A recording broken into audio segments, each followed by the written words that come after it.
আমাদের সবারই ভীষণ রোল খেতে ইচ্ছে করছিল, কিন্তু সেটা ভাবলাম বাইরে না খেয়ে যদি বাড়িতেই কিছু একটা রোল বানিয়ে নেওয়া যেত ভালো হতো।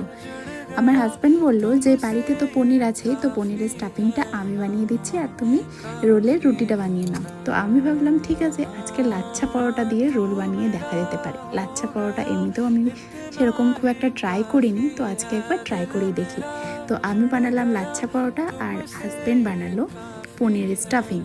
তো সমস্ত কিছু মিলেমিশে একসাথে রোল করে নিয়ে তারপরে এখানে কাগজের মধ্যে মুড়ে দিলাম, যাতে বাইরের রোলের মতো দেখতে লাগে।